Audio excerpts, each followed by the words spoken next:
and which taught me how to treat my wife, how to love on my wife, how to be there, and how to meet the need that my wife had for me, when she needed something, to be there for her.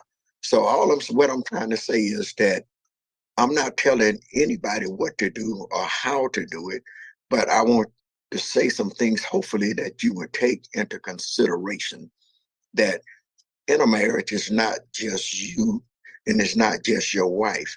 You have to treat your wife the way you want to be treated.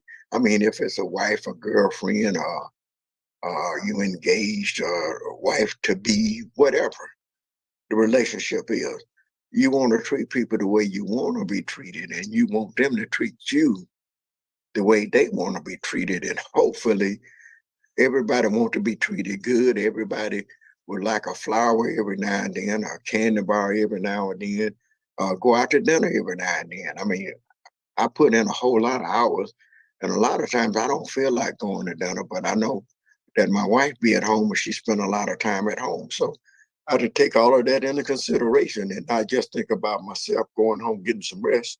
I have to go home and take her out every now and then.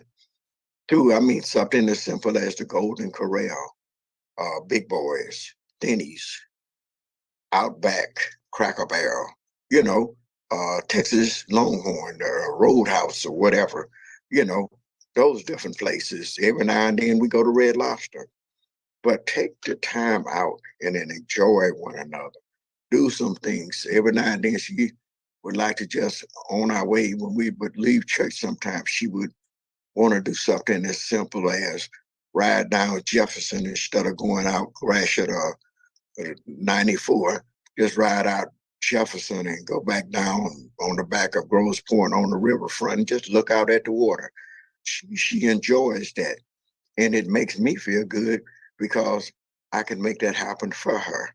So what we have to do is find ourselves taking the time, making the time for one another, because life is too short. We could work, work, work, work, work. And when the day is done and the dust settles, that's all you have.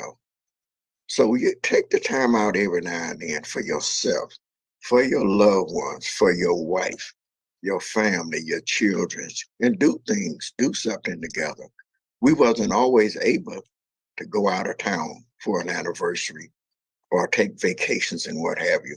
So during that time, when we couldn't, we still had one another. So we just enjoyed one another. And then when the Lord blessed us and we was able to go out to dinner, to spend time with each other, to take a vacation, we enjoyed that time. We would take it, and sometimes uh, we would go down anniversary. Sometimes we have took the train to Chicago and book a hotel at DoubleTree, Crown Plaza, Hilton, or something downtown Chicago, and just get off the train and go straight to the hotel, check in, and just come out at our leisure time and just walk around and enjoy the pretty sights and the view. Go over to the Magnificent Mile and sit down and eat ice cream. Sit out there on the water and just look out and just enjoy life.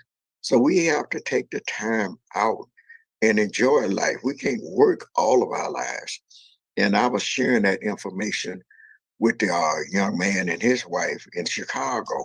And I was telling him, I said, what makes a good marriage, I'm hoping that I'm right, that we consider the other as well as ourselves. Remember, your wife has feeling. Remember, your husband has feeling. And then when there was times when we didn't always agree, sometimes could at least compromise and agree to disagree. And then there were times when we didn't quite see things the same way.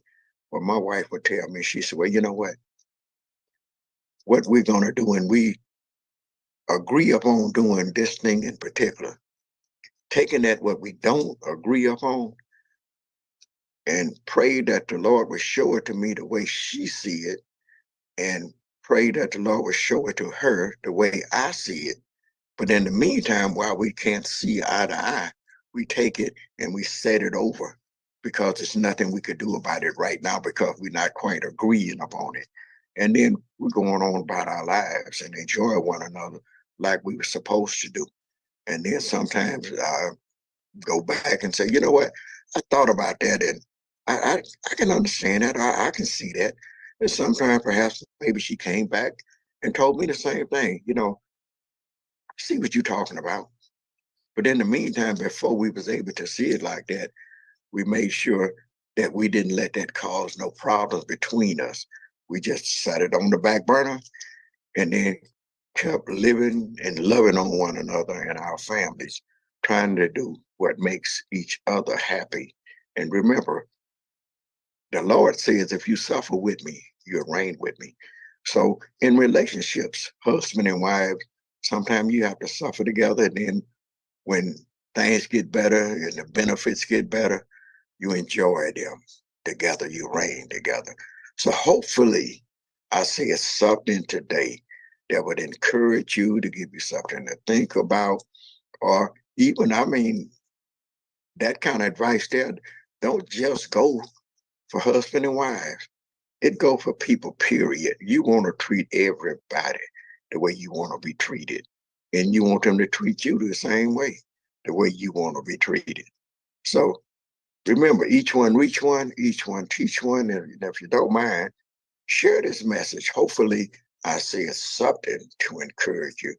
Remember, this is John Beverly, the businessman with a conscience, here at the Alkemalon Village, where each one reach one, each one teach one brick, one building, one block at a time. And as we often say, people don't care how much you know until they know how much you care. And we show that we care about the things that we do. Thank you and have a great day.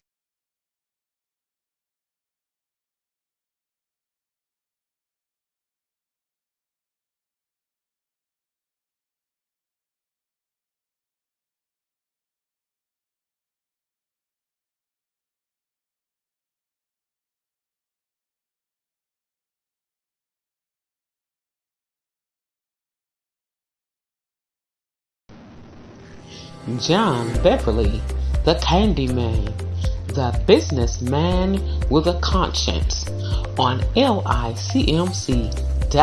radio every Saturday at 3 p.m.